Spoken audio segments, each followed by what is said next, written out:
Welcome to the United Nations Ocean Conference.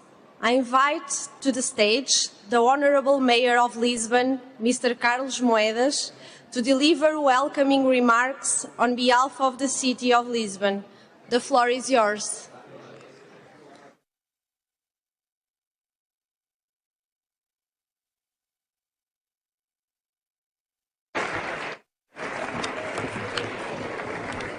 Mr. Secretary General, Mr. President of the Kenyan Republic and the Portuguese Republic, heads of state and government, ambassadors, excellencies.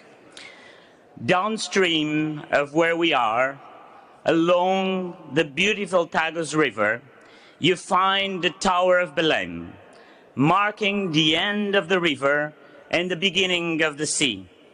This unique monument is the high mark of the Manuelino, a late Gothic style that only exists in Portugal, unique because of its maritime patterns, and as such intimately connected to the sea voyages of the 15th and the 16th centuries.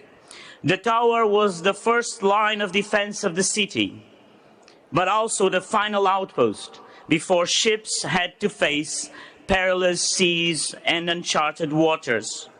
Our fearless navigators saw it to starboard as they left to voyages from where most did not return, and saw it to port with unspeakable relief when they returned after years away from home and family.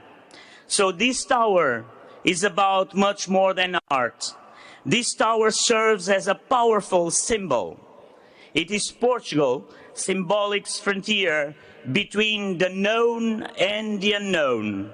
It marks the border between the Tagus and the Atlantic, but also between safety of closed waters and the danger of open sea. A border between complacency and ambition. And my wish for all of you for this conference is that you keep the Tower of Belém always on your minds as you start the difficult but critical discussions of the coming days. So this conference can mark a border between the past and the future of ocean policy, between a pattern of ocean degradation to one of ocean preservation.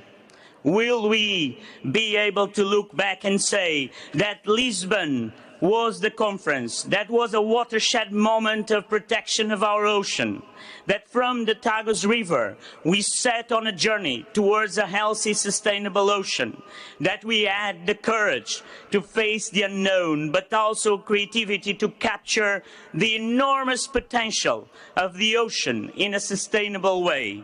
This is what the UN conference is about.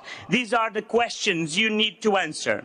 And I am particularly honored to address you today as the mayor of a major global maritime city. Lisbon feels a particular vocation as a custodian at the sea because of our geography, because of our history. Protecting our common ocean requires governments and civil society, scientists and students, companies and NGOs. But it certainly requires harmony between the transnational level, represented by the UN or the European Commission and the European Union, and the level of the national governments, represented by our hosts, Kenya and Portugal, and all other UN countries. But make no mistake, it requires much more and more the local level. Believe me, I know. I served in the national government. I was a European Commissioner for Science and Innovation, and I am now the Mayor of Lisbon. As a Commissioner, we created at the time the Horizon Europe science missions, including the one on healthy oceans with the great Pascal Lamy. We signed the Belém Statement with the help of our President Marcelo Rebelo de Sousa on the Atlantic research, linking the south to the north of the Atlantic. And I pushed very hard to reinforce the EU budget for the ocean. But it is as a mayor that I can make a real difference on the ground, by translating the macro goals into concrete ideas, by involving citizens designing and implementing those ideas. And that's why Lisbon will become this summer one of the first European capitals to have free public transportation for the young and the elderly. That's why we are launching the Lisbon Global Ocean Center in Lisbon, an accelerator that connects scientific research to concrete products and tackle concrete problems, because we want to translate your goals, your ideas into concrete ideas for the people, ideas that citizens understand because they can touch those ideas. Cities are today the platforms of now, the platforms that will connect the citizens to your goals. So count on cities, count on Lisbon, and may the Tower of Belém inspire you, like inspired so many sailors and navigators over the centuries, to face the unknown, to set a higher ambition, and to embrace our common ocean. Thank you very much.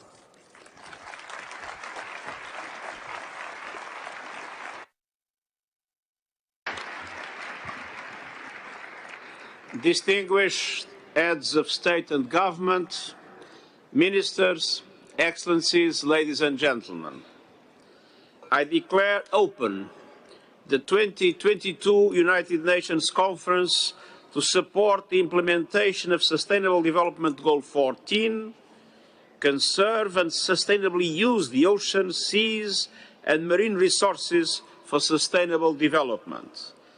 I call to order its first plenary meeting.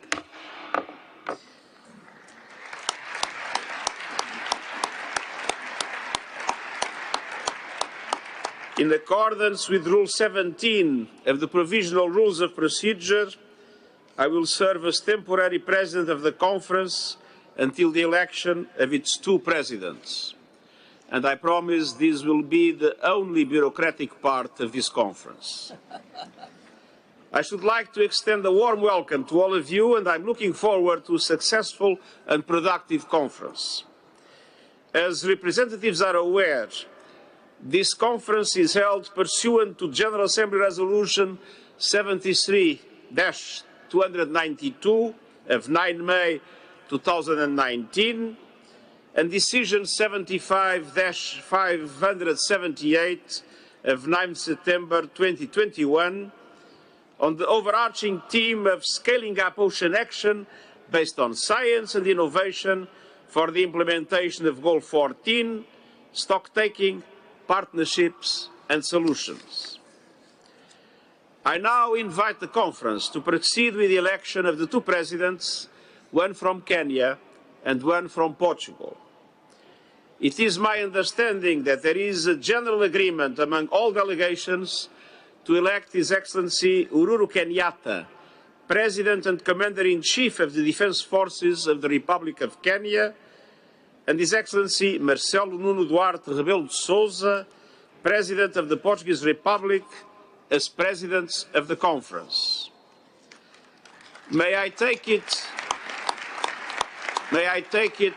that the Conference wishes to elect by acclamation His Excellency Uhuru Kenyatta and His Excellency Marcelo Rebelo de Sousa as Presidents of the 2022 United Nations Conference to support the implementation of Sustainable Development Goal 4, conserve and sustainability use the oceans, seas and marine resources for sustainable development?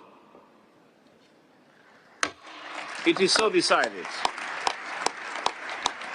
On behalf of all participants, I want to congratulate His Excellency Uhuru Kenyatta and His Excellency Marcelo Rebelo de Sousa on their election and invite them to take their seats at the podium to take over the proceedings of the conference. And I request protocol to escort their excellencies.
Your Excellency Marcelo Duarte Rebelo de Sousa, President of the Portuguese Republic, Your Excellency Antonio Guterres, Secretary General of the United Nations, Your Excellency Abdallah Shahid, President of the 76th session of the General Assembly, Your Excellency Colin Vixen Kelpile, President of the Economic and Social Council, distinguished heads of state and government, ministers, excellencies, ladies and gentlemen,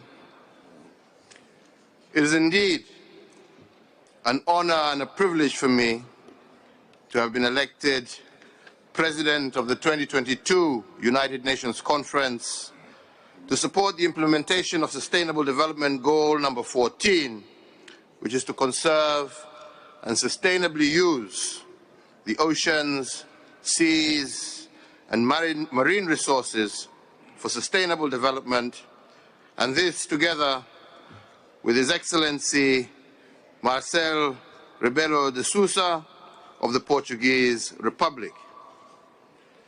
It is therefore my pleasure to invite His Excellency Marcelo Rebelo de Sousa, President of the Portuguese Republic and President of this conference, to make an opening statement.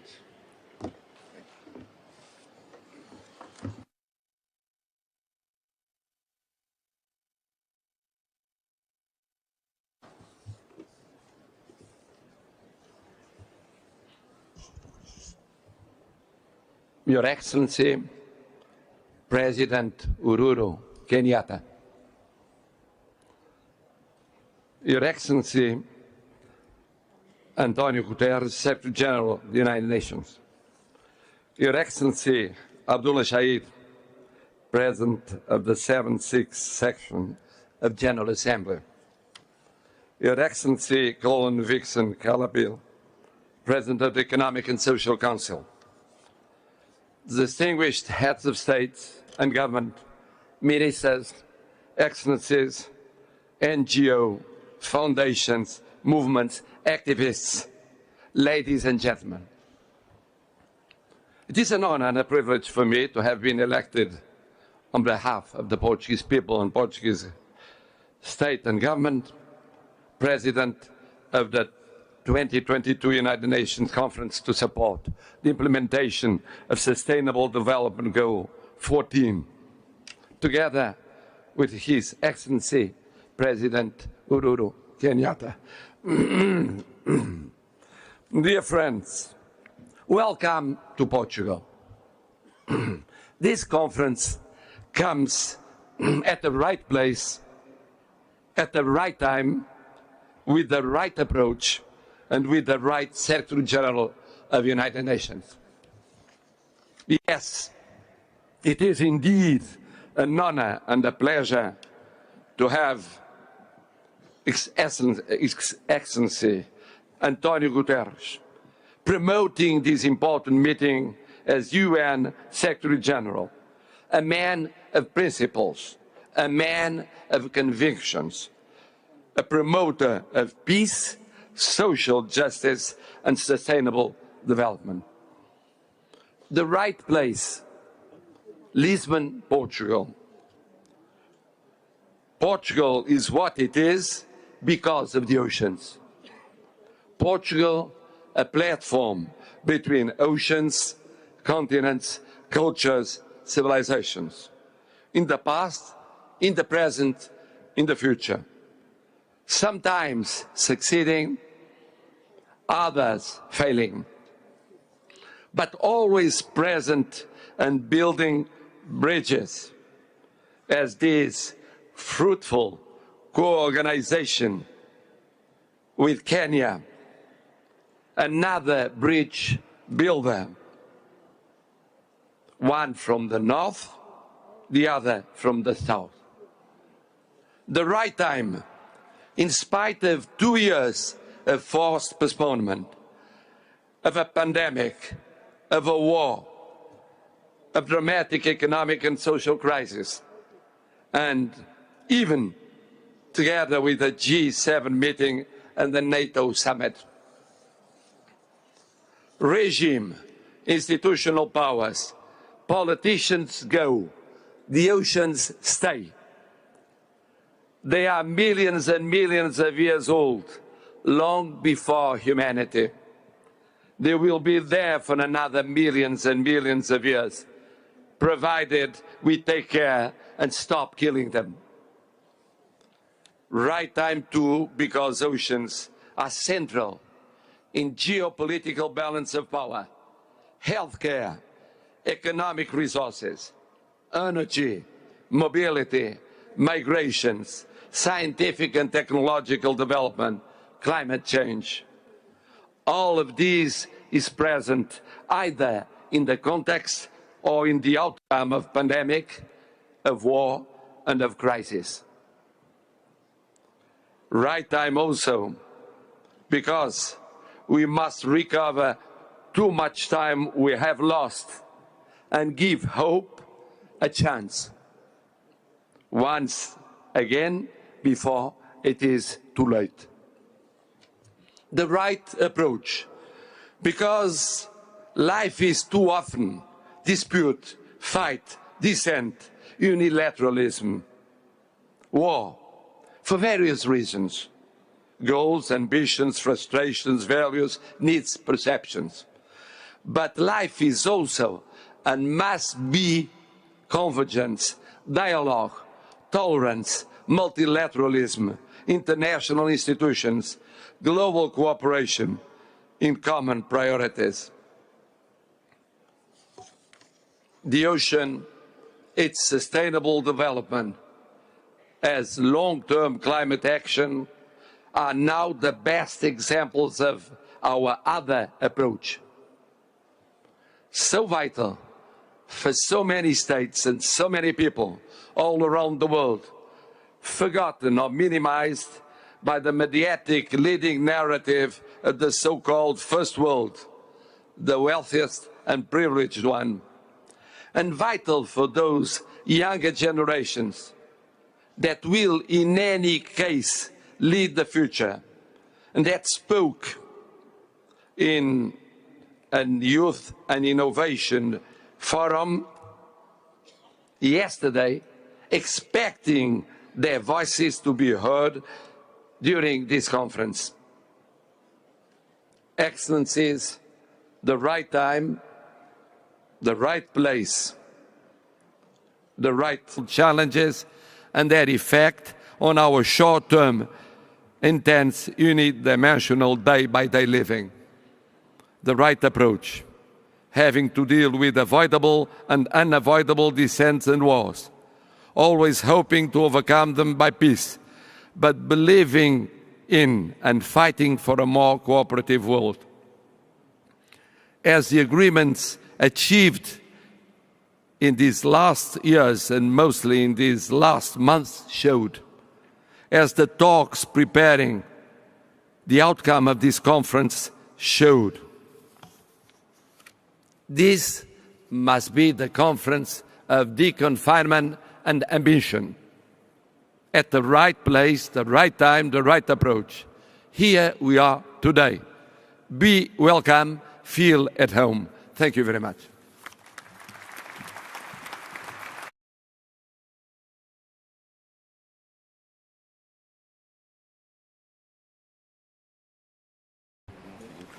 I thank His Excellency President Rebelo de Sousa for his statement, and now allow me to deliver some introductory remarks as co-president of this conference.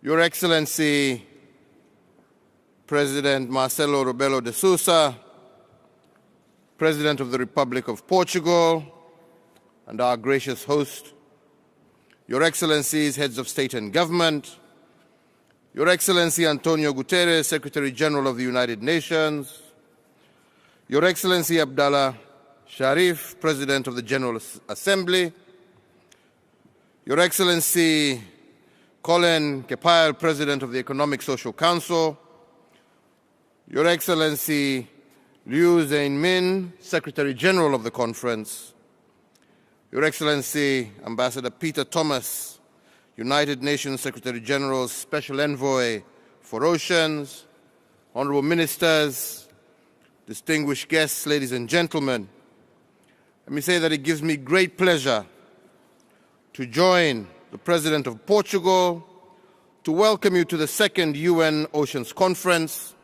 which Kenya is honored to co-host with Portugal. I want to thank His Excellency President Marcelo Rebelo de Sousa and the government of Portugal for the excellent preparations to host us here in Lisbon. Your Excellencies, ladies and gentlemen, as you all know, this conference was scheduled to be held in 2020, but had to be postponed because of the COVID-19 pandemic. I want to thank all of you for your patience and also for joining us today in Lisbon. The first UN Oceans Conference, which was hosted by Sweden and Fiji in 2017, raised an alarm on the urgent need to scale up action on the SDG 14 to conserve and sustainably use oceans, seas, and marine resources for sustainable development. It is our expectation, therefore, that this conference will shift gear from proposals to action. Action that is driven by science, technology, and innovation. We expect to hear about solutions, examples of nature-based solutions. We expect to understand the linkages between oceans, climate change, and land-based action, such as pollution. And of great interest to most of us, ladies and gentlemen, is that we expect to leave Lisbon with a clear understanding of financing options and pathways. We note with concern that the SDG 14 is the most underfunded of all the 17 SDGs.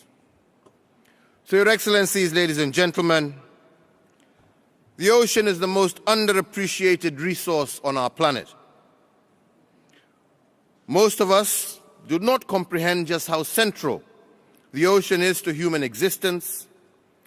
And for this, let me just cite a few examples which underscore why we are in this meeting today. Our oceans cover 70% of the global surface, and 3 billion people depend on marine and coastal biodiversity.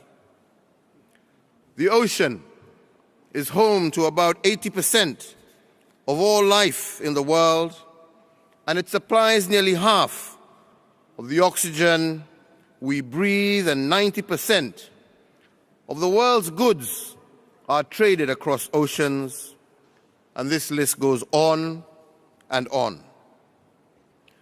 But human action has put ocean systems under immense stress. We dump more than 8 million tons of plastics into the oceans each year, sickening and contaminating at least 700 species of marine life. We are also threatening the stability of fish populations through illegal, unreported, and unregulated fishing, and are altering and destroying marine ecosystems through dumping of toxic wastes into the waters. Poor management of the ocean has reduced the ocean's natural ability to restore itself. And I find it quite surprising that we would put such a critical resource at risk. But yet, If we manage the ocean more sustainably, it could produce as much as 6 times more food, generate 40 times more renewable energy than it currently does, and help lift millions of people across the globe out of poverty and increase economic as well as environmental resilience. Ladies and gentlemen, in the ocean, therefore, lies great risk as well as great opportunity. The burden of choice lies with each and every one of us. Over the last decade, we have accumulated sufficient knowledge of all the risks and opportunities and deepened our understanding of actions that we should take. The 2018 Sustainable Blue Economy Conference, which Kenya hosted together with Canada and Japan, highlighted untapped opportunities in enhancing marine technology and innovation, and the strengthening science and research to generate evidence-based policies. The conference also underscored the urgent need to mobilize financing from both public and private sources. The high-level panel for a sustainable ocean economy, where I serve as a member,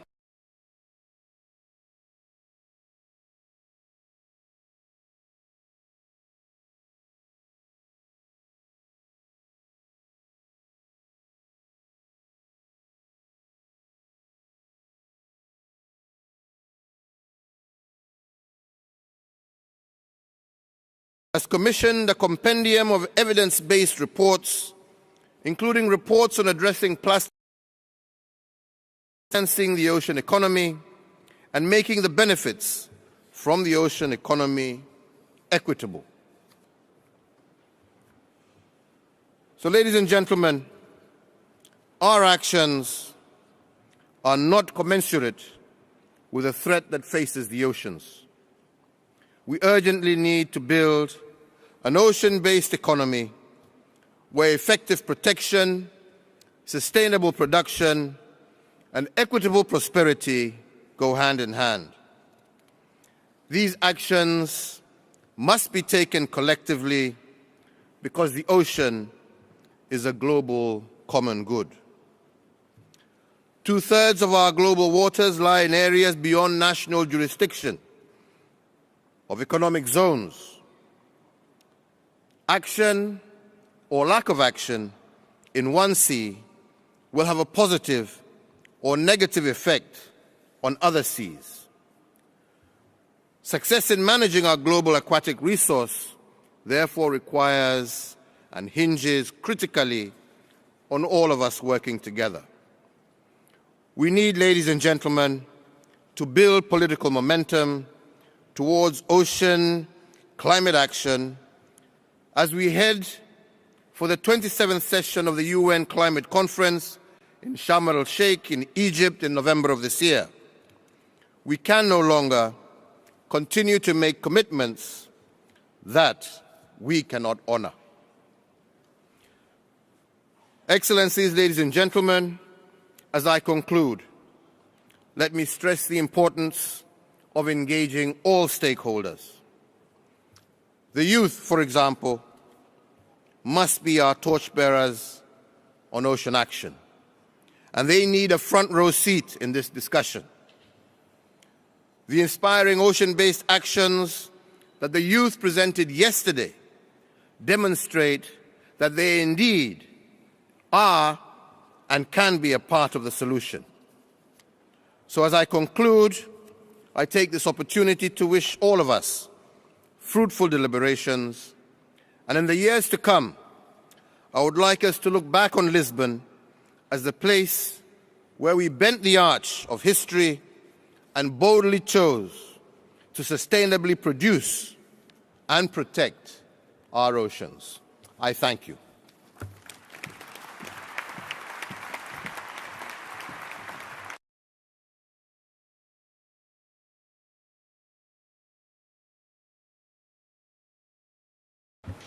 Thank you very much. I would now like to invite His Excellency Antonio Guterres, Secretary General of the United Nations, to make a statement.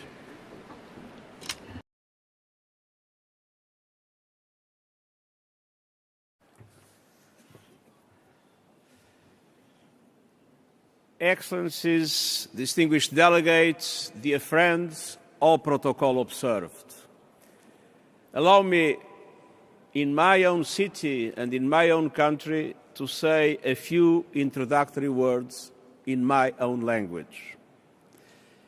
É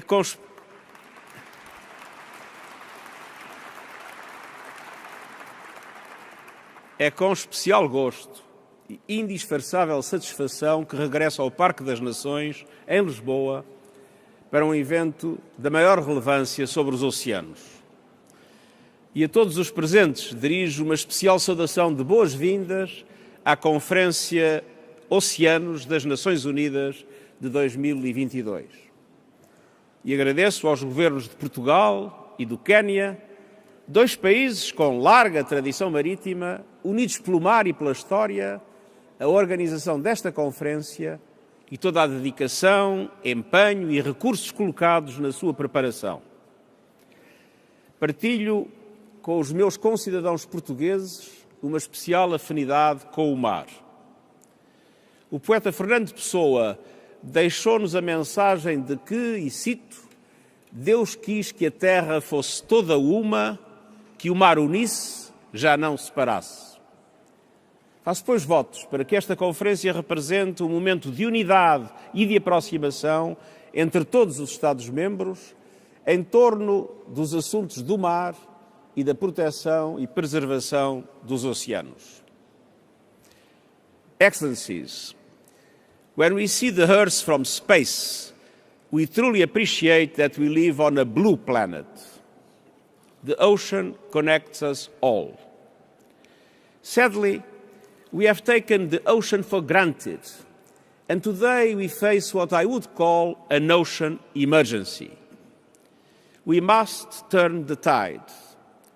Global heating is pushing ocean temperatures to record levels, creating fiercer and more frequent storms. Sea levels are rising. Low-lying island nations face inundation, as do many major coastal cities in the world. The climate crisis is also making the ocean more acidic, which is disrupting the marine food chain. Ever more coral reefs are bleaching and dying. Coastal ecosystems such as mangroves, seagrasses and wetlands are being degraded. Pollution from land is creating vast coastal dead zones. Nearly 80% of wastewater is discharged into the sea without treatment, and some 8 million tons of plastic waste enter the oceans every year. Without drastic action, this plastic could overweight all the fish in the oceans by 2050. Plastic waste is not found in the most remote areas and is now found in the most remote areas and deepest ocean trenches. It kills marine life, and it is doing major harm to communities that depend on fishing and tourism.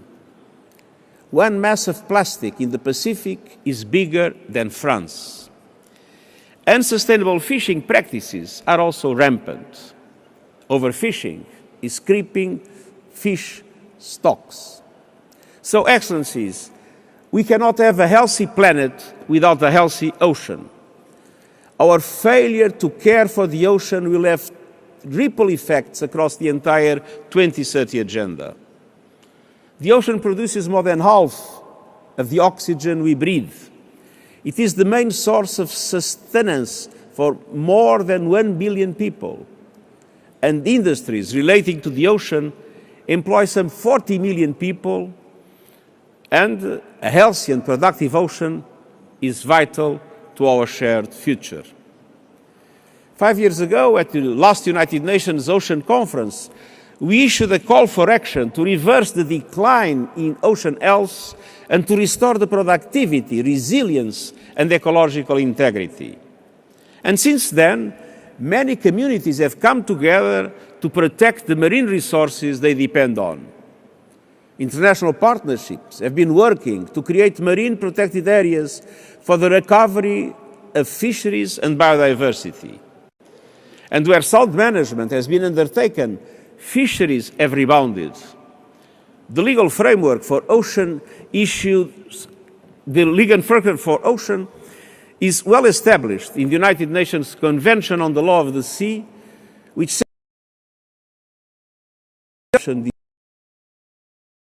to say that there has been significant progress on legally binding instruments on the conservation and sustainable use of marine biological diversity of areas beyond national jurisdiction. A new treaty is being negotiated to address the global plastic crisis that is choking our oceans. And just a week ago, we saw multilateralism in action with the World Trade Organization agreement on ending harmful fishery subsidies. It is also now well understood that by protecting and restoring the ocean, we are acting to address the climate crisis. Following COP26, the ocean's role in addressing climate change is now integrated in the work of the UNFCCC, the organization that, as you know, is extremely relevant in relation to fighting climate change, organizing the different conference of states parties that have been taking very important decisions, starting by the Paris Agreement. And we have also seen advances in ocean science and its ability to inform policy. And we have seen science and traditional knowledge combined for improved ocean management. All these efforts stand to be improved and scaled up during the United Nations Decade of Ocean Science for Sustainable Development, launched last year. Excellencies, dear friends, all this is true, but let's have no illusions. Much more needs to be done by all of us together. And today, I would like to leave 4 recommendations. First, I urge all stakeholders to invest in sustainable ocean economies for food, renewable energy, and livelihoods. And that entails new levels of long-term funding. Sustainable Development Goal 14 receives the least of any of the SDGs. Sustainable ocean management could help the ocean produce as much as 6 times more food and generate 40 times more renewable energy than it currently does. We need sustainable business models for ocean economies to operate in harmony with the marine environment and to guarantee a sustainable seafood industry. Second, the ocean must become a model on how we can manage the global commons for our greater good. That means preventing and reducing marine pollution of all kinds, both from land and sea-based sources. And it means scaling up effective area-based conservation measures and integrated coastal zone management. Third, we must protect the oceans and the people whose lives and livelihoods depend on them from the impact of climate change. All new coastal infrastructure, investments from cities and villages to port installations should be climate resilient. The shipping sector should commit to net zero emissions by 2050 and present credible plans to implement those commitments. And we should invest more in restoring and conserving coastal ecosystems such as mangroves, wetlands, and coral reefs. These are instrumental in capturing carbon and enhancing people's resilience and livelihoods. Finally, I invite all to join the initiative I recently launched to achieve the goal of full early warning system coverage in the next 5 years. We will target efforts to reach coastal communities and those whose livelihoods depend on early warning at sea. Fourth, we need more science and innovation. to propel us into a new chapter of global ocean action. I invite all to join the goal of mapping 80% of the seabed by 2030. And I encourage the private sector to join partnerships that support ocean research and sustainable management. And I urge governments to raise their level of ambition for the recovery of ocean health. I commend those that have registered voluntary commitments, and each one matters. And I hope to see more pledges on ocean action this week and beyond. Excellencies, I began with a Portuguese quote. In honor of our other co-hosts, let me conclude trying to say what is a very wise Swahili proverb, which teaches us, bahari itatufikisha popote. The ocean leads us anywhere. It can help open new horizons and lead us to a more just and sustainable future for all. Together, let us do our part to make a difference for the ocean and for ourselves. Thank you.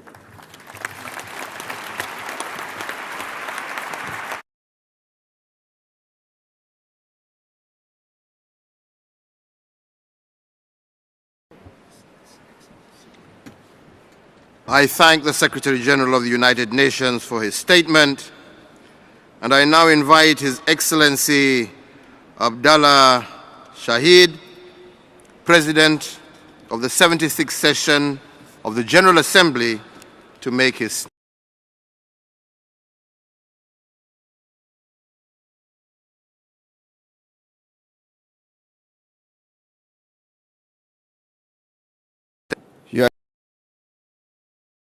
De Sousa, President of Portugal, heads of states and government, Your Excellency Antonio Guterres, Secretary General of the United Nations, Your Excellency Colin Wixon Calapille, President of Economic and Social Council, Excellencies, ladies and gentlemen.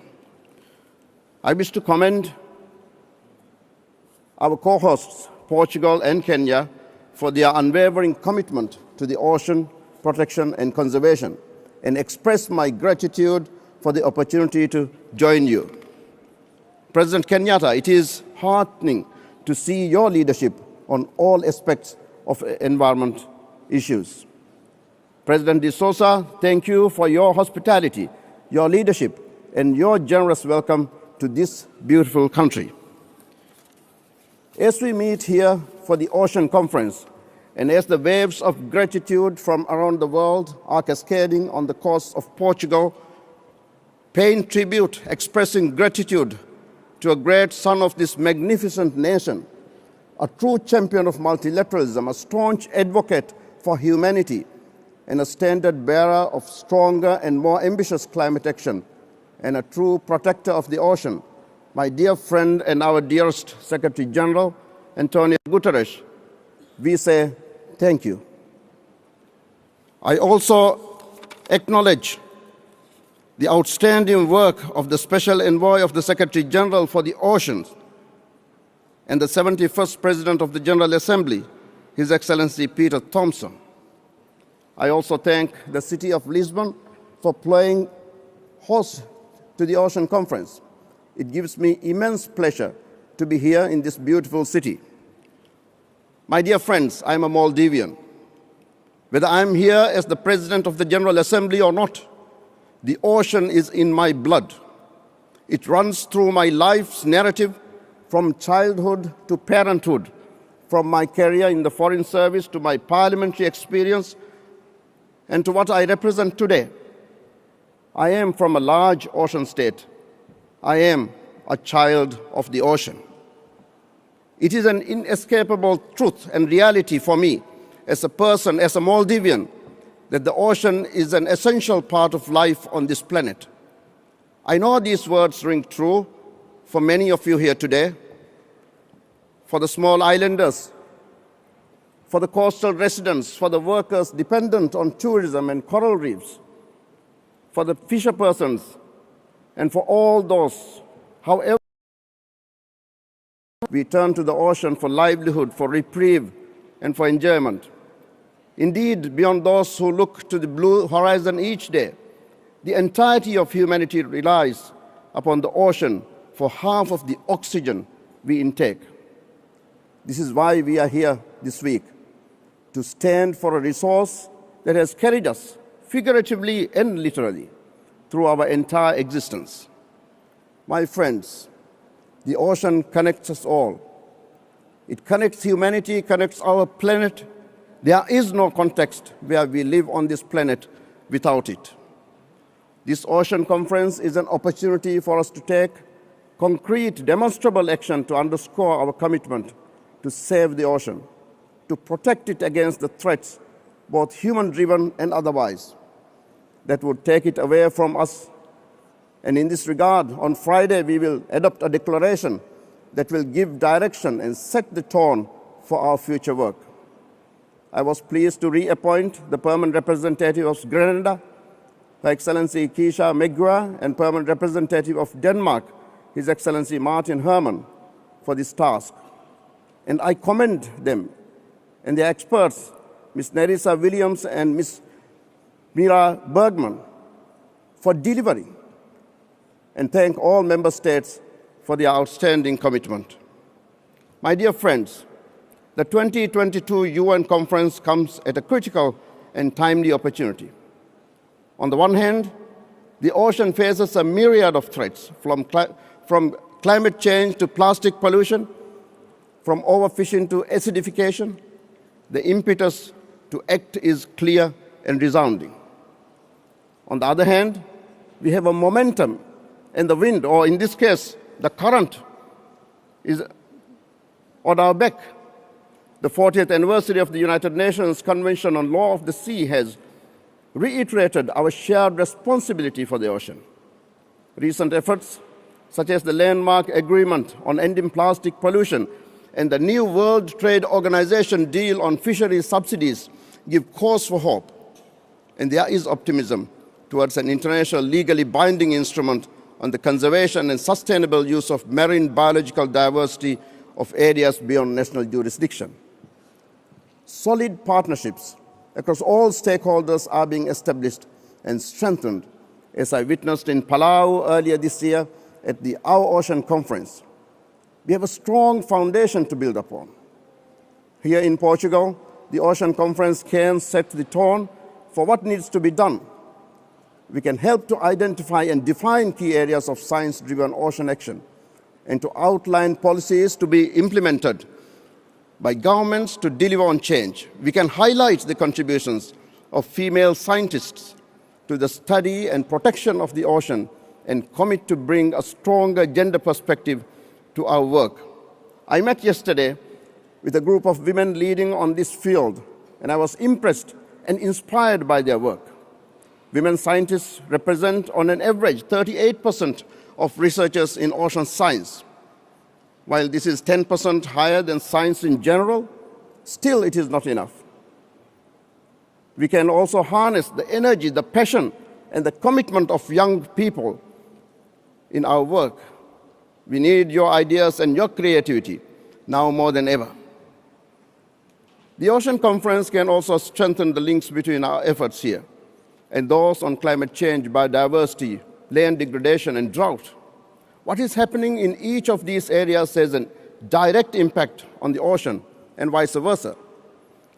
The excessive growth of sargassum, which I had opportunity to see firsthand during my recent visit to Dominican Republic, is such an example. Global warming, rising water temperatures, and pollutants favor the excessive growth of sargassum, and this is in turn affecting marine ecosystems, flood beaches, and threatens the economic recovery of countries that rely heavily on tourism. This complex problem, as well as the many other challenges faced by the oceans, call for the holistic approach on that note. And I commend the organizers for their choice of the theme and the focus on science and innovation. Human ingenuity has delivered us wonders and remarkable advances. We must lean into this.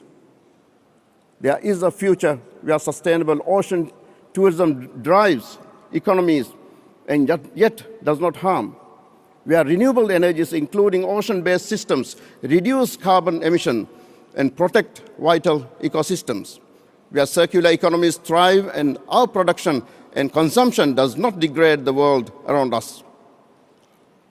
We know that science and ingenuity can deliver.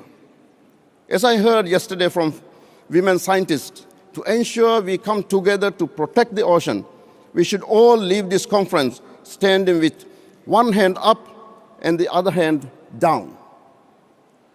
One hand up to reach for success, pulling ourselves up and improving in every action we take. The other hand down to pull up others. Ladies and gentlemen, to short-sightedness or lack of ambition, let us invest in, trust in, and act upon science. Let us protect the ocean. Let us leverage its power, relish its beauty, cherish its diversity, and ensure its health and longevity. Let us save the ocean. Let us save humanity. Let us save the planet. I thank you.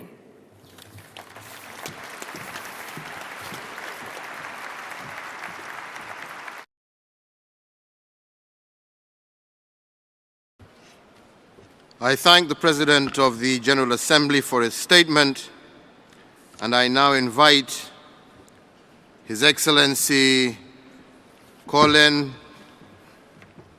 Vixe Kalepela, President of the Economic and Social Council, to make his statement.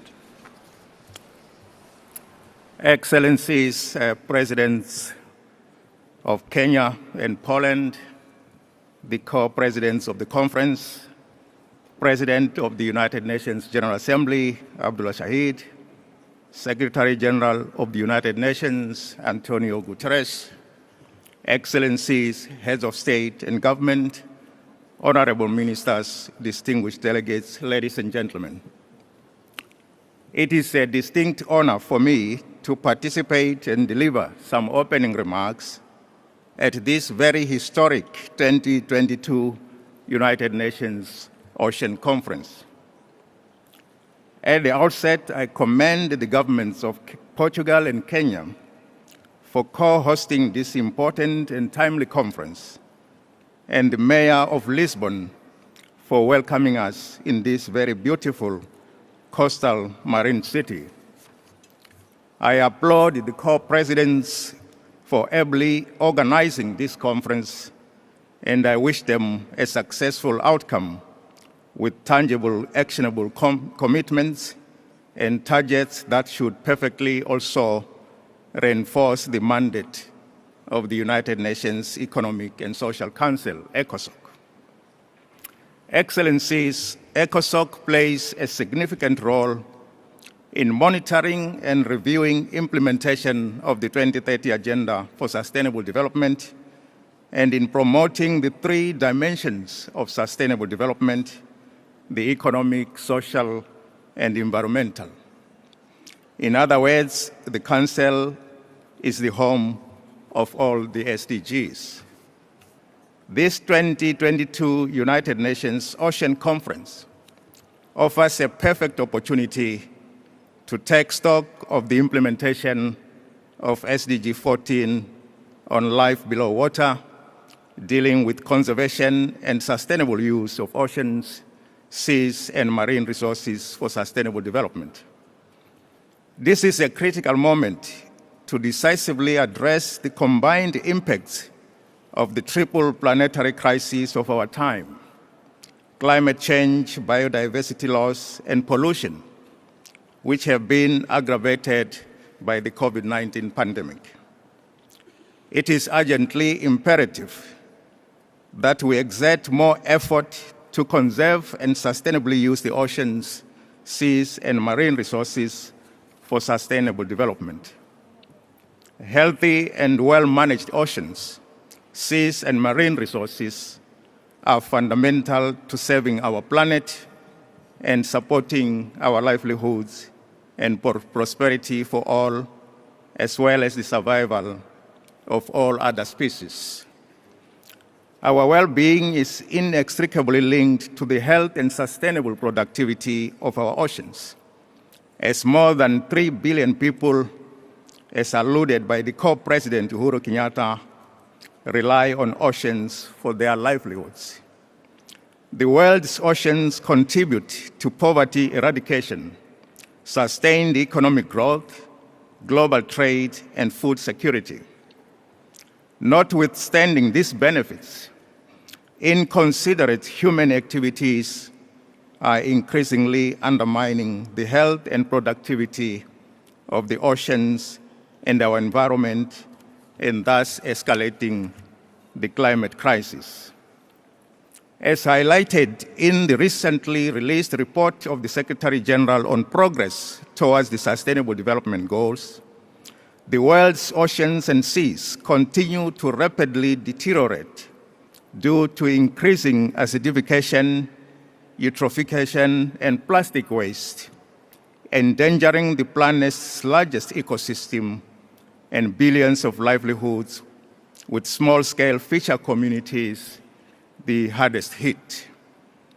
Our own activities in response to the COVID-19 pandemic have also worsened the health of the oceans, with plastic waste having steadily infested the world's oceans as a result of increase in single-use plastic, primarily from medical waste. Excellencies, against this backdrop, I am pleased that we are gathered here today to reflect on ways we can join hands and strengthen conservation and sustainable use of oceans. I am optimistic that inclusive discussions of this nature, involving world leaders and policymakers, scholars, experts, scientists, activists, youth and civil society, and other stakeholders, can contribute to safeguarding oceans' health and chart a new path for their conservation and sustainable use. Above all, the outcomes of this conference will assist in sharing experiences and useful ideas to mobilize oceans action, generate new and much more ambitious commitments, strengthen and forge new partnerships that promote science-based innovative solutions. Your Excellencies, the High-Level Political Forum on Sustainable Development, the HLPF, that I will convene soon after this conference from the 5th to the 15th of July in New York under the auspices of ECOSOC, will undertake an in-depth review of, among others, SDG number 14. This will be the second time that this goal is being reviewed in depth after its initial review in 2017 when the first UN conference, Ocean Conference, was held. This conference is therefore very important and timely because it will provide essential inputs to this year's HLPF. The High-Level Political Forum will focus in particular on the interlinkages and synergies between SDG 14 and other goals. As you would be aware, this year's ECOSOC and HLPF theme is Building Back Better from Coronavirus Disease or COVID-19, while advancing the full implementation of the 2030 Agenda for Sustainable Development. The review of SDG 14 is also significant given the devastating impact the COVID-19 pandemic has had on oceans-based economies, fisheries, aquaculture, and tourism. The implementation of SDG 14 depends on reimagining the human relationship with the oceans. This, in turn, depends on building oceans awareness through mobilizing public concern, including by fostering ocean literacy and local action. I believe that a more universal concern for oceans' health and the common benefits that can be derived from healthy and productive oceans may also assist to address the existing funding gap for ocean action. I hope that the deliberations at this conference We reinvigorate commitments, partnerships, and action towards SDG 14 and strengthen science policy interface to support sustainable oceans management. In addition, several VNR countries, Your Excellencies, the voluntary national reviews, the VNRs that are presented at the HLPF are an important mechanism for sharing knowledge and peer learning in the implementation of the SDGs. I am encouraged that recent VNRs highlighted the importance of conserving marine ecosystem and biodiversity. I am gratified that this year 44 countries have emphasized the commitment to reducing plastic waste and marine litter and addressing the problem of microplastic.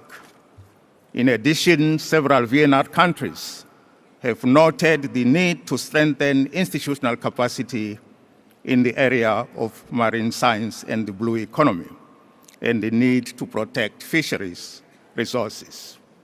As President of ECOSOC, I will continue in the remainder of my tenure to ensure that the Council remains a useful forum and be used for more sustainable future and development. Let me close, co-presidents, by reassuring that the Council remains at your disposal to serve as an inclusive platform in addressing the myriad of challenges we face today and in the future. And I thank you very much for your kind attention.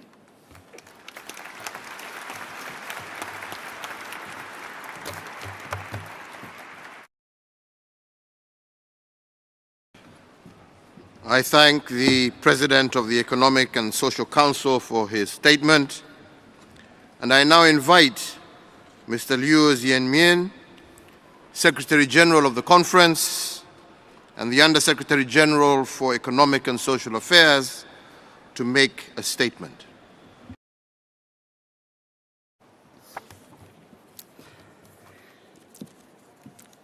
Your Excellency, Mr. President of the Portuguese Republic, Your Excellency, Mr. President of the Republic of Kenya, Mr. Secretary General of the United Nations, distinguished heads of state and government, honorable ministers, excellencies, distinguished delegates, distinguished guests, and all stakeholders, ladies and gentlemen.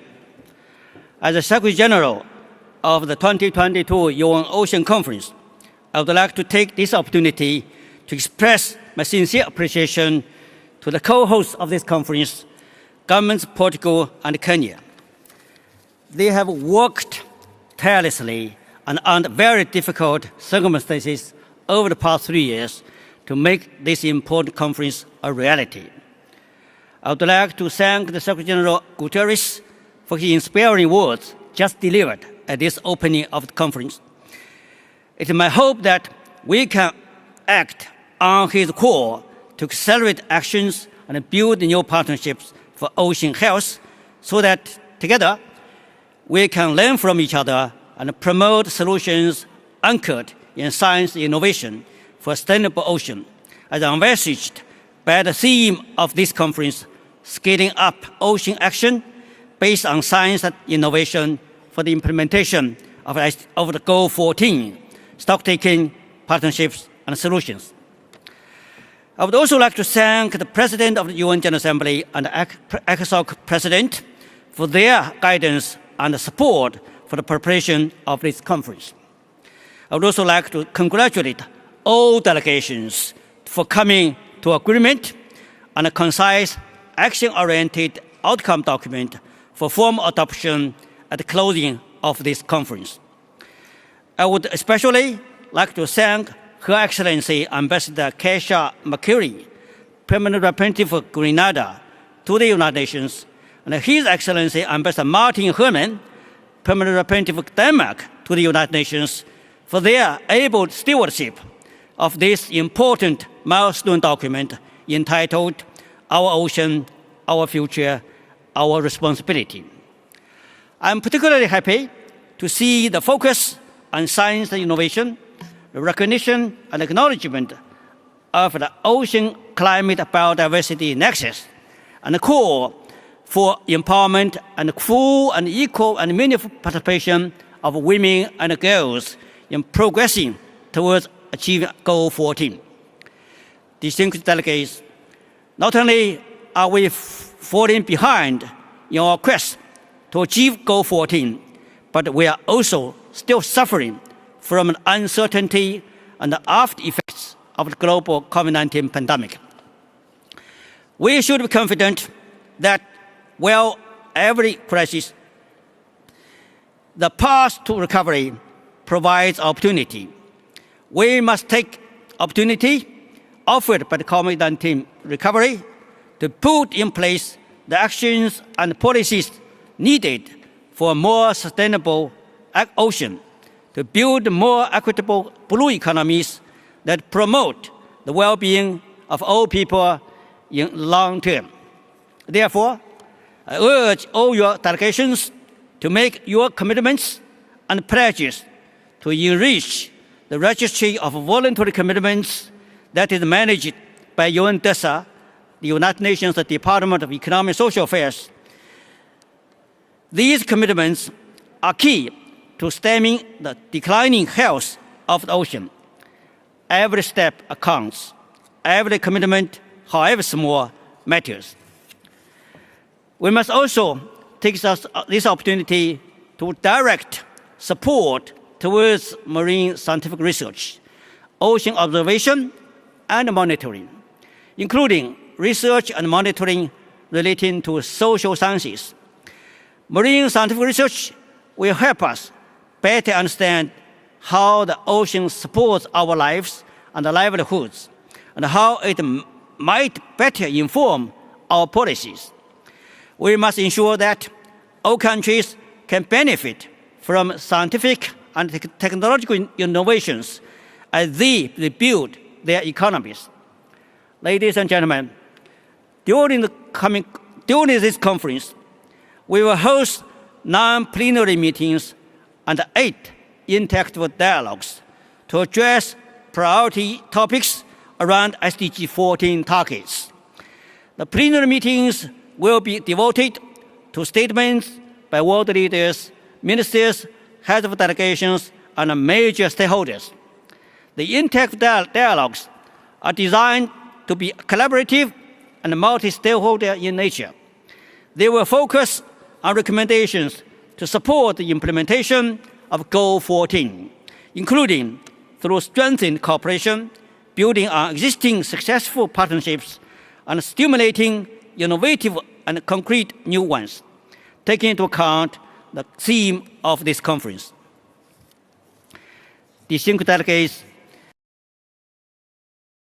you come to Lisbon with your vision and commitment, and you will leave Lisbon having made many new friends, widened your knowledge, and formed innovative ideas for new partnerships that can help all of us accelerate progress towards Goal 14. May this conference inspire and re-energize your efforts to protect the health of our ocean for us and for our future generations. Distinguished delegates, before closing, I would like to extend my sincere gratitude to the government and people of Portugal for the warm hospitality extended to all our participants. I would also like to thank all my UN colleagues for their dedication in preparation and support of this conference. I wish this Ocean Conference a great success. I thank you.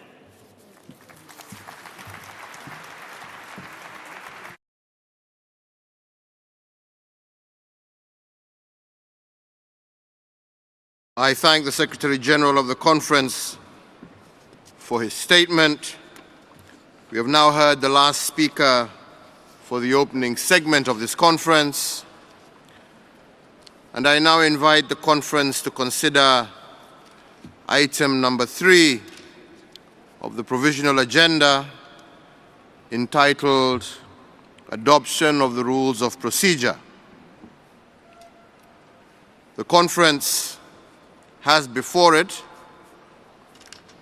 a note by the Secretariat issued as document A CONF.2030/2022/2, containing the provisional rules of procedure of the conference.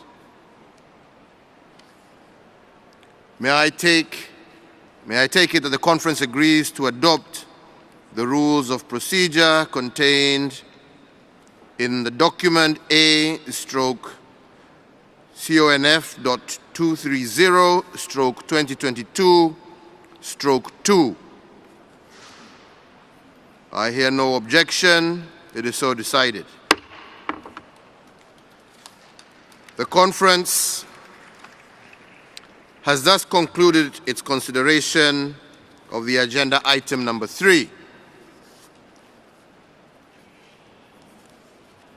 I now invite the conference to consider item number 4 of the provisional agenda, entitled Adoption of the Agenda of the Conference. Again, I would like to draw the attention of delegations to document A/Conference 230/2022/1, which contains the provisional agenda for the conference. May I take it that the conference wishes to adopt the agenda as contained in document A/CONF.230/2022/1. I hear no objection. It is so decided.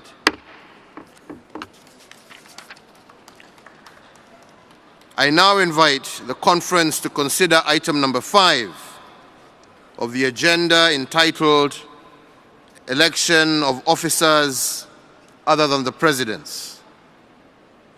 Under Rule 6 of the Rules of Procedure, the conference shall elect from among representatives of participating states, and on the basis of ensuring the representative character of the General Committee, 13 vice presidents, one of whom shall be designated as the Rapporteur General. With regard to the election of the vice presidents, I have been informed that there is general agreement among delegations to elect the following countries. From among the African states, Angola and Mozambique. From among the Asian Pacific states, the Islamic Republic of Iran, Singapore, and Sri Lanka. From among the Eastern European states, Estonia, Latvia, and Poland. From among the Latin American and Caribbean states, Chile, Dominican Republic, and Peru.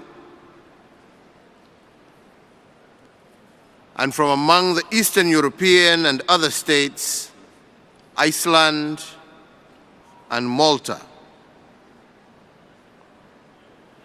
May I take it that the conference wishes to elect Angola, Chile, the Dominican Republic, Estonia, Iceland, the Islamic Republic of Iran, Latvia, Malta, Mozambique, Peru, Poland, Singapore, and Sri Lanka as vice presidents by acclamation.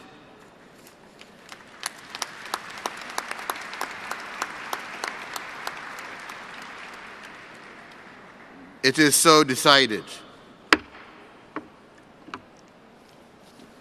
On behalf of the conference, I congratulate the vice presidents on their election.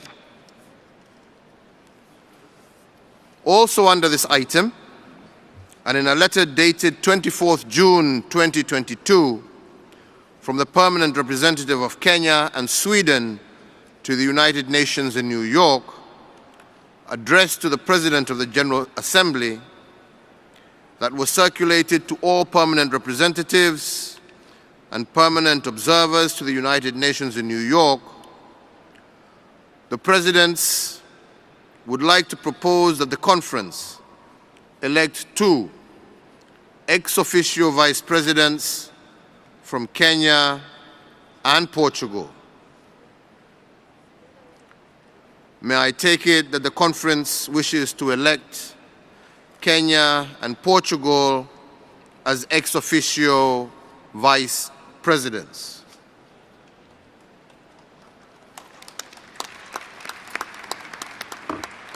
It is so decided. I now invite the conference to proceed with the designation of the Rapporteur General of the conference. I have been informed that there is general agreement to designate Her Excellency Maria de Jesus de Reis Ferreira, Permanent Representative of Angola to the United Nations in New York, as Rapporteur General of the conference. May I take it that the conference wishes to proceed accordingly? I hear no objection. It is so decided.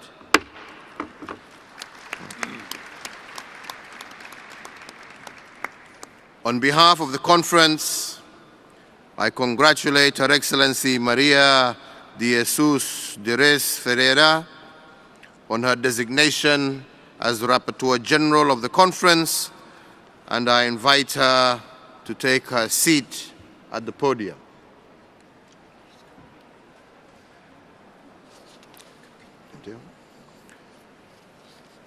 The conference has thus concluded its consideration of agenda item number 5.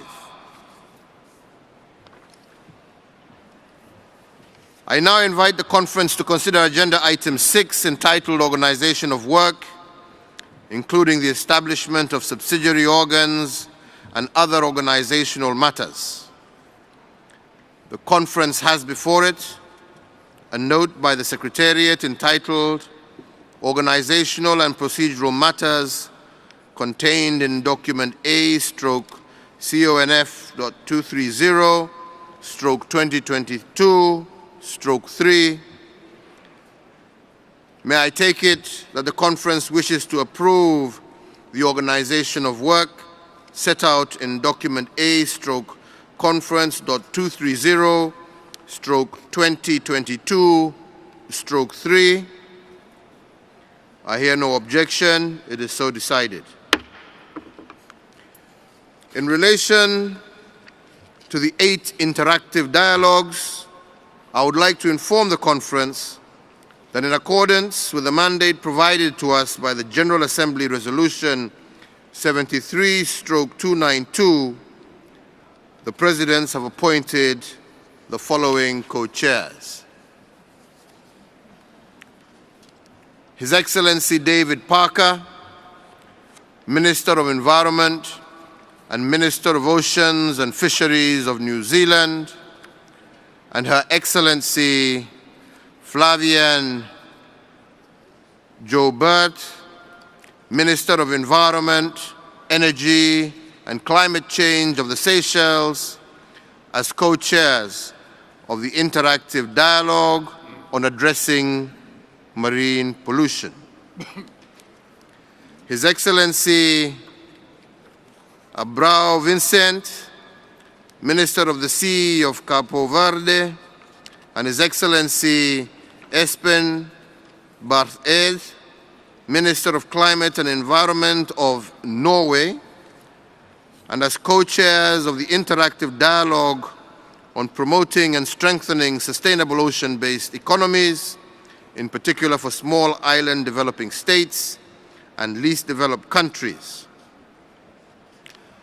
Her Excellency Tanya Pilsberg, Minister of Environment and Water of Australia, and Her Excellency Xiamen Fuertes, Vice President of Foreign Affairs of Chile, as co-chairs of the Interactive Dialogue on Managing, Protecting, Conserving, and Restoring Marine and Coastal Ecosystems.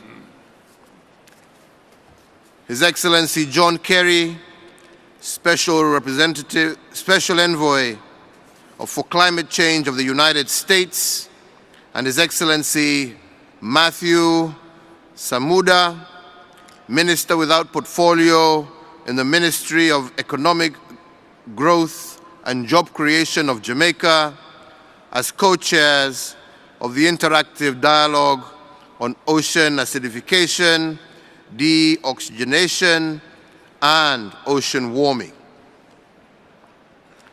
Her Excellency Joyce Murray, Minister of Fisheries, Oceans, and the Canadian Coast Guard of Canada, and His Excellency Derek Clazen, Minister of Fisheries and Marine Resources of Namibia, as co-chairs of the Interactive Dialogue on Making Fisheries Sustainable and Providing Access for Small-Scale Artisanal Fishers to Marine Resources and Markets.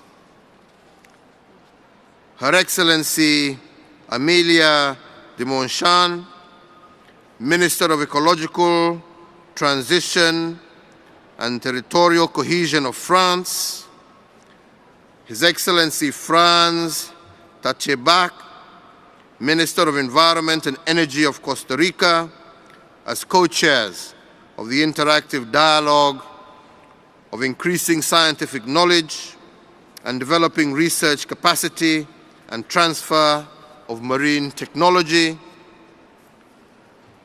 Her Excellency Gulu Thurthur Desan, Minister of Environment, Energy and Climate of Iceland, His Excellency Vivian Balakrishnan, Minister of Foreign Affairs of Singapore, as co-chairs of the Interactive Dialogue on Enhancing the Conservation and Sustainable Use of Oceans and their Resources by implementing international law as reflected in the United Nations Convention on the Law of the Sea. And His Excellency Brusław Sandow, Deputy Prime Minister for Climate Policies and Minister of Environment and Water of Bulgaria, and His Excellency Molwin Joseph, Minister of Health, Wellness and Environment of Antigua and Barbuda, as co-chairs of the Interactive Dialogue on Leveraging Interlinkages between Sustainable Development, Goal number 14, and other goals towards the implementation of the 2030 Agenda. I would like to express appreciation to the co-chairs for assuming this important role, and by so doing, this conference has concluded this stage of consideration of Agenda Item number 6. I now invite the conference to consider sub-item A of Agenda 7, entitled Appointment of the Members of the Credentials Committee. Rule 4 of the Rules of Procedure provides for a Credentials Committee of 9 members shall be appointed at the beginning of the conference, and its composition shall be based on that of the Credentials Committee of the General Assembly at its 74th session. The following states who are members of the Credentials Committee of the 74th session of the General Assembly, and they are Barbados, Botswana, China, Mauritius, Nepal, Russian Federation, San Marino, the United States of America, and Uruguay. I have been informed by the Secretariat that San Marino has indicated that it would not be able to participate in the conference and would accordingly not be available to serve on the Credentials Committee. Therefore, in accordance with the past practice of the Conference of the United Nations, Sweden, from Western Europe and other states, has been nominated to replace San Marino as a member of the Credentials Committee. May I therefore take it that the conference wishes to appoint Barbados, Botswana, China, Mauritius, Nepal, Russian Federation, Sweden, United States of America, and Uruguay as members of the Credential Committee of the conference. I hear no objection. It is so decided. Delegates are reminded that in accordance with the rules of procedure of the conference, credentials issued by the head of state or government or by the Minister of Foreign Affairs, or in the case of the European Union, by the President of the European Council or the President of the European Commission, should be submitted to the Office of Legal Affairs, located in the Fernando Pesa Hall of the conference venue, if they have not already been submitted. The conference has thus concluded its consideration of sub-item A of agenda item number 7. Distinguished heads of state and government, ministers, excellencies, ladies and gentlemen, the conference shall now commence its general debate under agenda item number 8, and in accordance with the organization of work of the conference contained in document A/Conference 230/2022/3, statements in the general debate shall not exceed 5 minutes.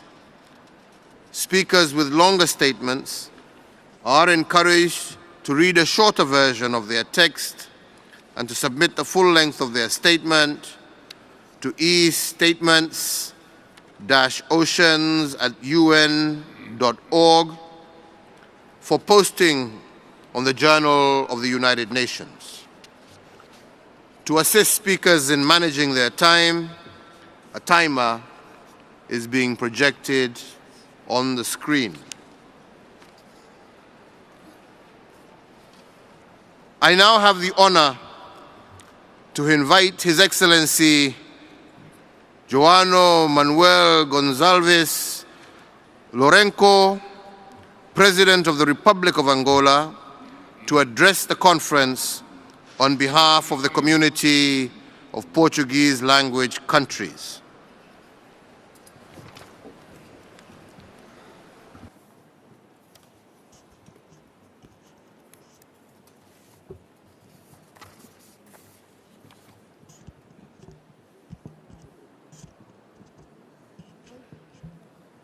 Excelência Marcelo Rebelo de Sousa, Presidente da República Portuguesa, Excelência Uhuru Muiga Kenyatta, Presidente da República do Quênia, Excelência António Guterres, Secretário-Geral das Nações Unidas, Excelências, Senhores Presidentes, Chefes de Estado e de Governo, Excelência Abdullah Shaid, Presidente da Assembleia Geral das Nações Unidas, Excelência Colin Vixen Kelapilo, Presidente do Conselho Econômico e Social das Nações Unidas, digníssimos chefes de delegação e parceiros internacionais, distintos convidados, minhas senhoras, meus senhores. É com bastante satisfação que participo nesta segunda Conferência das Nações Unidas, dedicada aos oceanos, durante a qual teremos a oportunidade de abordar todos os aspectos relacionados com este tema e procurar perceber a evolução que se registrou desde o evento anterior e, em face disso, perspectivarmos as ações futuras para cuidarmos coletivamente deste bem comum. Estamos diante de mais uma oportunidade de analisarmos tudo o que fizemos para garantir o cumprimento das metas definidas pelas Nações Unidas em termos da redução da poluição marinha, da proteção dos ecossistemas marinhos e costeiros, da redução da acidificação dos mares, do fim da pesca excessiva e da pesca ilegal. Excelências, minhas senhoras, meus senhores, os oceanos são não só uma importante fonte de riquezas para as economias dos países por eles banhados, como desempenharam sempre um importante papel na mobilidade dos povos, na interação e integração das diferentes culturas, religiões, hábitos e costumes dos povos e nas trocas comerciais entre as nações. Chefes de Estado e de Governo, representantes da comunidade científica, o setor privado e a sociedade civil procurarão, nesta Cimeira de Lisboa, encontrar respostas para a crescente necessidade de implementarmos novos paradigmas de exploração sustentável dos imensos recursos que os oceanos colocam à nossa disposição, os quais temos que procurar explorar de forma cada vez mais sustentável e preservar para gerações vindouras. Os oceanos constituem a maior biosfera do planeta e a eles estão associados um conjunto de benefícios para a humanidade, os quais devemos salvaguardar para que as gerações do futuro tenham uma qualidade de vida melhor. O triste cenário que hoje constatamos impele-nos a agir com a máxima urgência por forma a encontrarmos soluções que invertam a atual tendência de poluição dos mares e oceanos e de exploração desregrada dos recursos marinhos. Excelências, minhas senhoras, meus senhores, no momento em que o meu país se está a preparar para realizar eleições gerais nas próximas semanas, decidi, apesar disso, vir a Lisboa para me associar à reflexão conjunta que aqui faremos sobre os oceanos, assunto de capital importância para a sobrevivência da humanidade. O governo angolano integrou no seu Plano de Desenvolvimento Nacional o ordenamento das atividades que ocorrem no mar, de modo a potenciar a economia azul através do reforço da fiscalização e regulação da exploração dos recursos marinhos. Excelências, senhoras e senhores, a República de Angola mantém uma relação com o Oceano Atlântico que nos obriga a cada momento a desenvolver iniciativas e a procurar soluções que concorram para a sua utilização em moldes que o protejam e sirvam os interesses de todos os países que lhe são ribeirinhos. É em função desta perspectiva que temos vindo a desenvolver ações no sentido de alargar os limites da nossa zona econômica exclusiva, para o que temos procurado dar os passos necessários junto da Comissão competente das Nações Unidas, com vista a consagrarmos legalmente este objetivo, na base do qual poderemos passar a utilizar e proteger os recursos que se encontram em zonas próximas da nossa costa e que têm vindo a ser objeto de dilapidação por parte de frotas pesqueiras estrangeiras não licenciadas.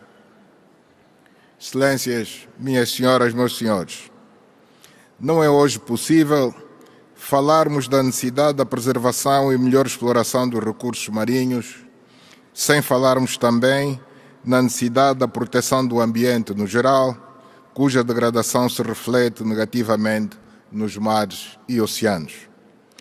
O aquecimento global é responsável pelo degelo da calote glaciar, que vem aumentando assustadoramente o nível das águas do mar, colocando em perigo cidades e outros assentamentos populacionais do litoral à escala universal.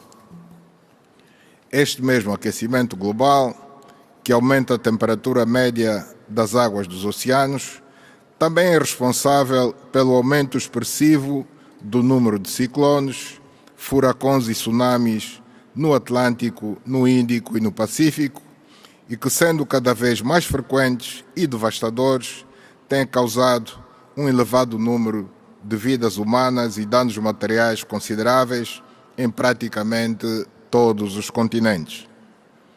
É nossa responsabilidade tomarmos todas as medidas com vista a reduzir cada vez mais a emissão de gases com efeito de estufa para proteger a camada de ozono e, consequentemente, o planeta. Angola vem dando, nos últimos anos, passos significativos no sentido de reduzir a queima de combustíveis fósseis para a produção de energia elétrica. Privilegiamos a produção e transportação de energia de fontes hídricas para todo o país e apostamos em ambiciosos projetos de produção de energia fotovoltaica no centro, sul e leste do país, cujos primeiros parques serão inaugurados e sua energia injetada na rede nacional já neste mês de julho que se avizinha. Com a assinatura há dias de um importante contrato com uma empresa alemã, começamos a dar os primeiros passos na produção de hidrogênio verde para exportação já a partir de 2024.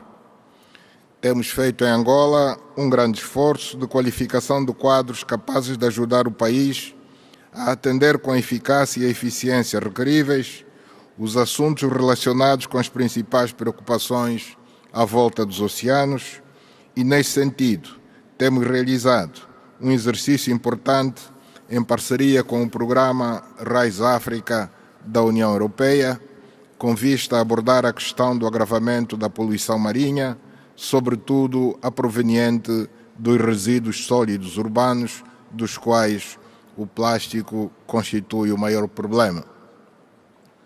Estamos a prestar uma atenção especial às zonas úmidas, que fazem parte do ecossistema marinho e costeiro, priorizando neste âmbito a proteção e a conservação destas áreas através de ações de reflorestação e conservação de mangais, com destaque para a campanha de plantação em 8 meses de 1 milhão de mangais em toda a orla costeira angolana, realizada com a participação ativa da sociedade civil angolana, principalmente de jovens que se dedicam a causas ambientais.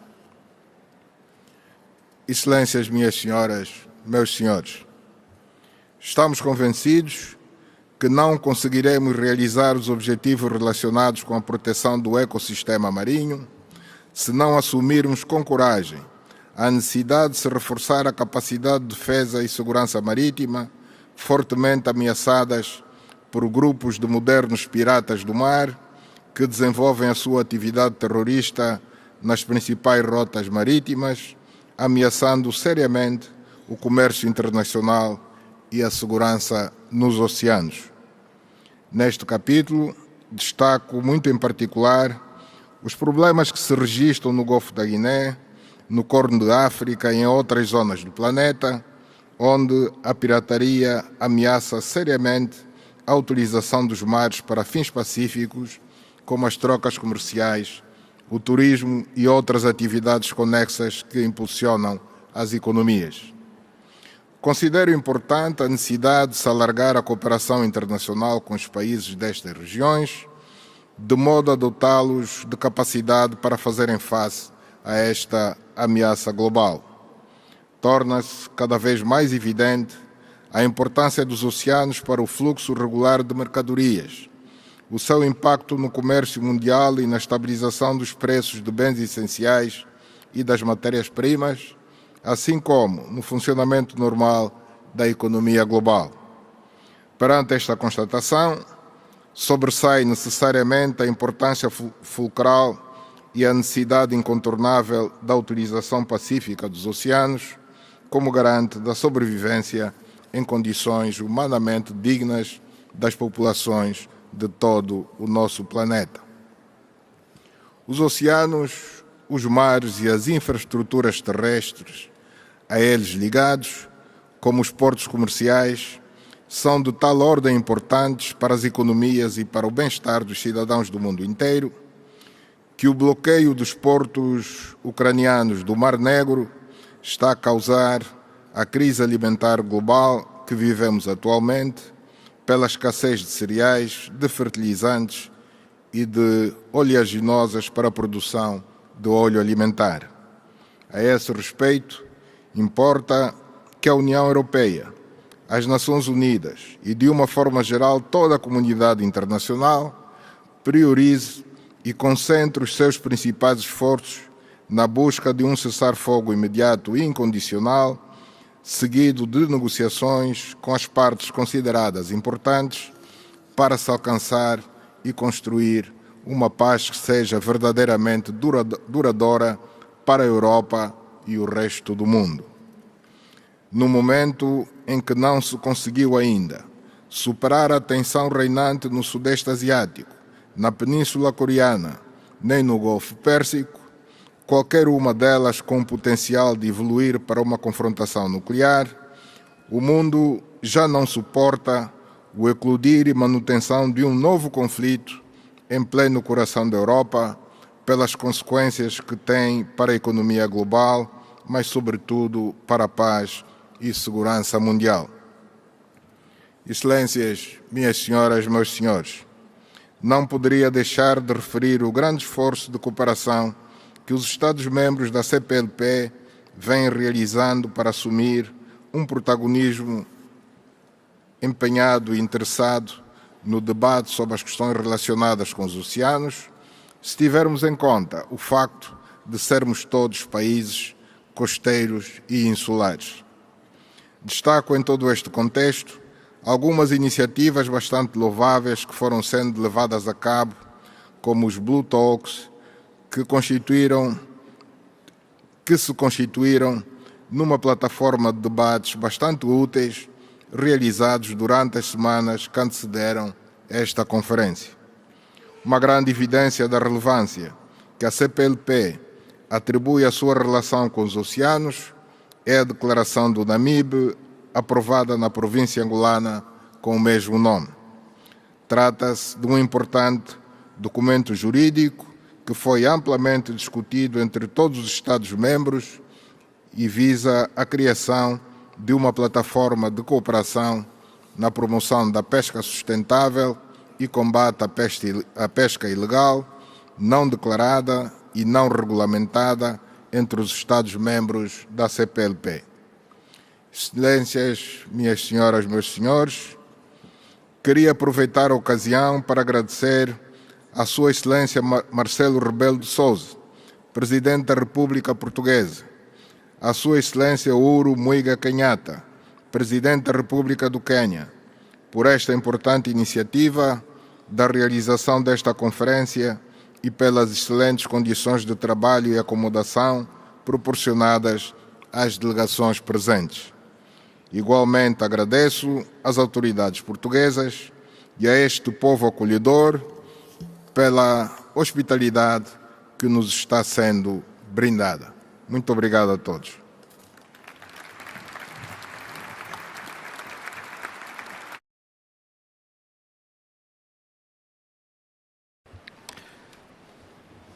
I thank the President of the Republic of Angola.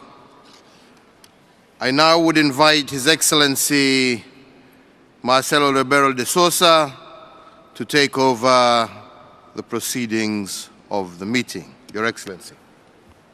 Thank you, Your Excellency.